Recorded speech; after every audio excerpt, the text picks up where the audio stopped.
Okay, so yeah, in the world that we live in, where everything is downloadable and so easily accessible, what do you feel like the value that you guys bring having all the physical media? I think it's important to have an alternative to shit like Spotify. Streaming is destroying culture away. Right. That might be a little dramatic.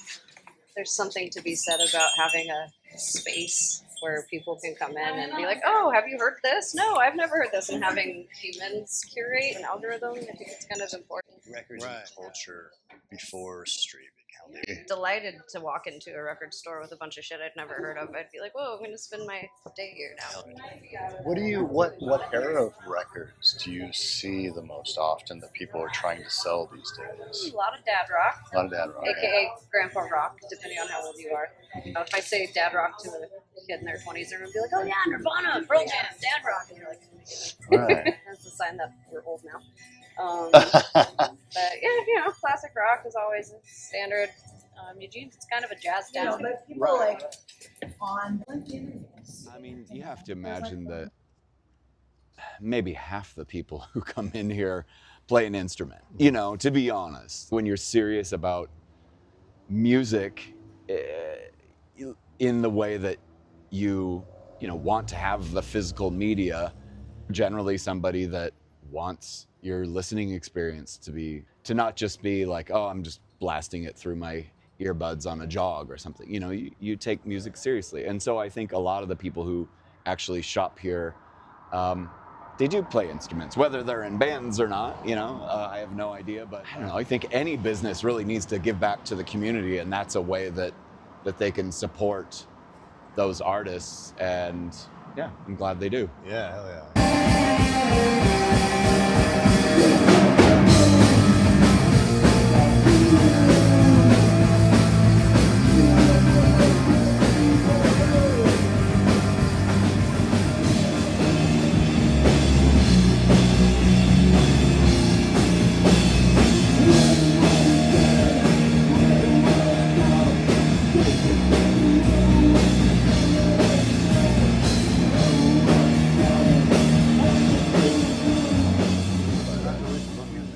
Oh, thank you. Yeah. What's next for the Burrow then?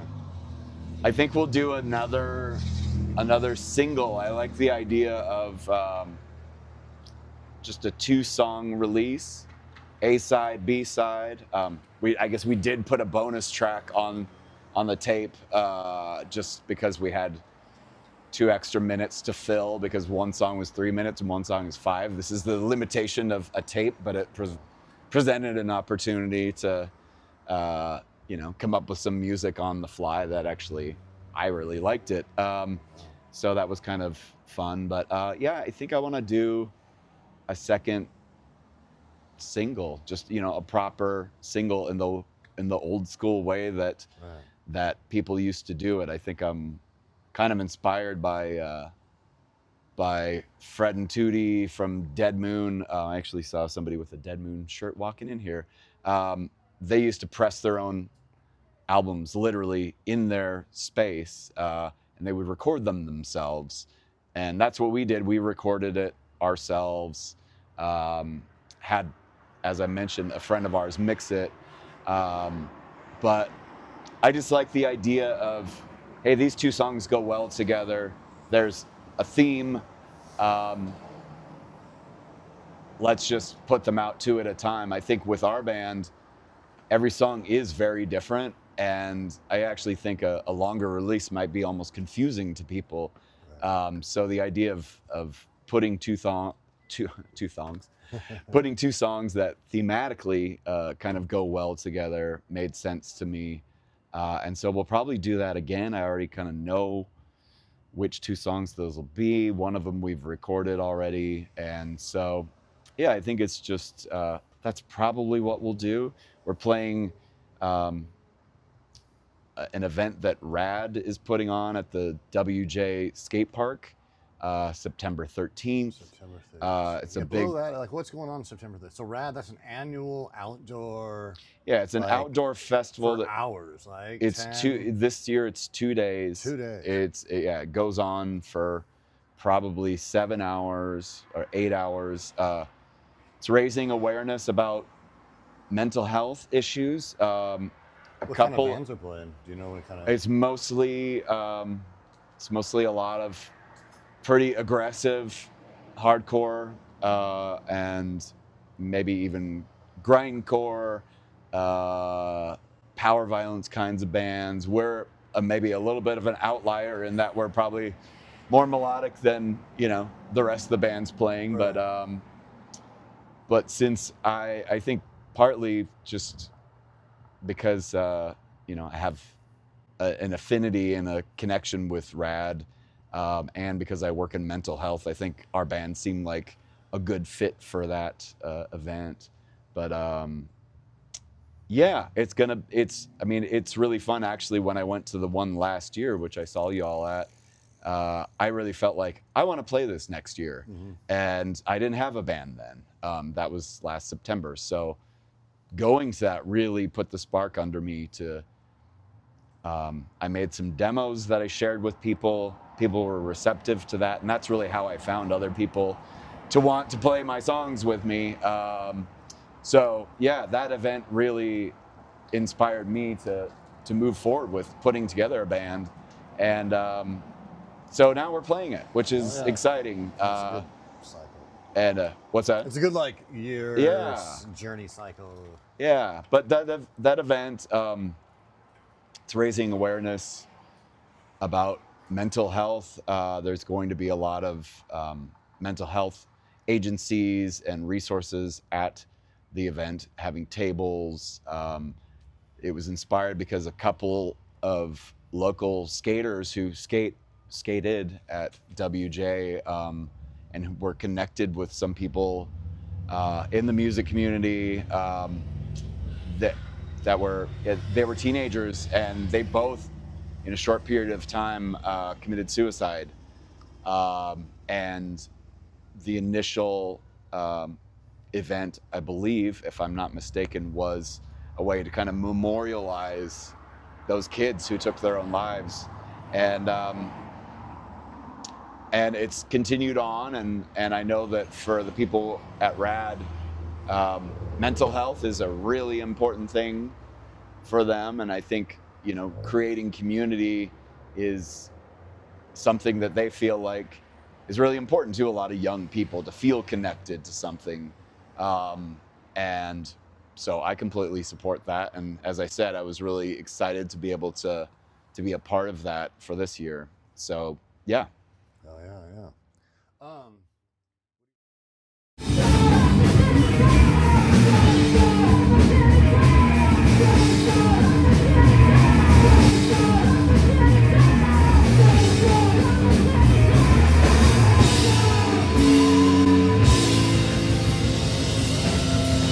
Putting on the record, setting it on your turntable, it's a very intentional experience, right? You're actually sitting there going, I want to listen to this LP, and this is what I'm going to have in my space, in my mental space, for the next however long this is, 35 minutes.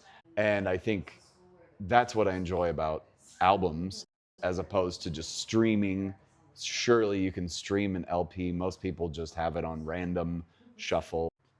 I do think the sound quality is better on vinyl. I just enjoy that experience of deciding this is the thing I'm spending my time with right now, as opposed to just letting the algorithm shuffle things around and have it, going only into my ears, as opposed to throughout my home, or at least in the living room.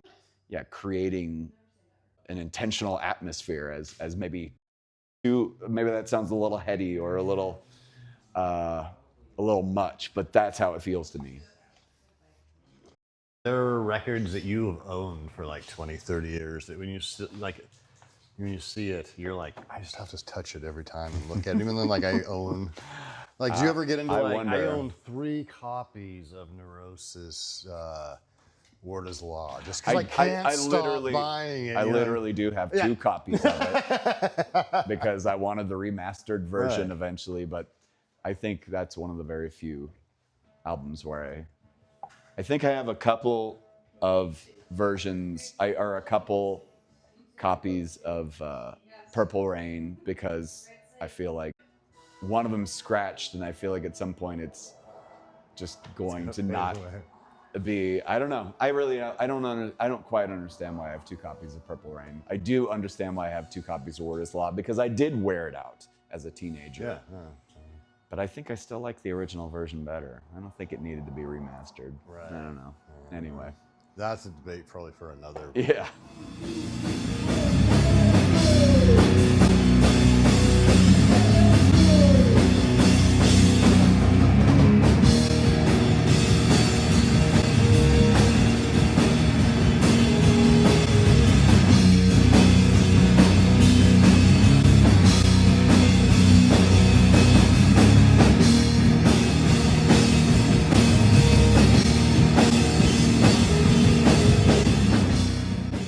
The thing about Moonrock is that they are really the worst capitalists that I've ever met. They are so not profit driven that I think it actually puts them in a more precarious situation. Okay. You know, they love music. They love the format of the vinyl record, which I do too. Yeah. And I think they're very narrowly focused on their commitment to what they believe in and what they like and what they enjoy. But, you know, tastes change, trends change, and, you know, it's for me, I thought by putting on a show here, I really just wanted to help remind people, like, this is a great institution in this town. Right. These are great people who do support Eugene, who are always willing to support causes that they believe in. And, you know, I think people, when you're dealing with vinyl, I think a lot of people think, oh, these records are so expensive. Like, they just cost what they cost, right, you know? Right. And I think, like I said, with Moonrock, they're so not profit driven that they're really just on a shoestring every time, and selling a few more records a month can make a difference to them. And so for me, I just thought, let's just remind people that they're here and that they're awesome, and that this is a space that feels good and is welcoming, and yeah, that was kind of my main motivation with doing the show.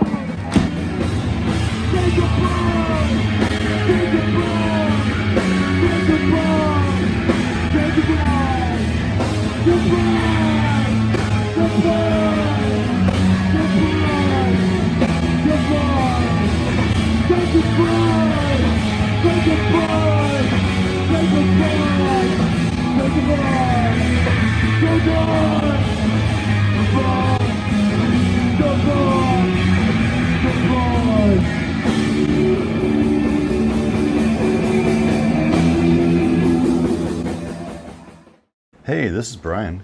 If you like our video, please like and subscribe to help us grow.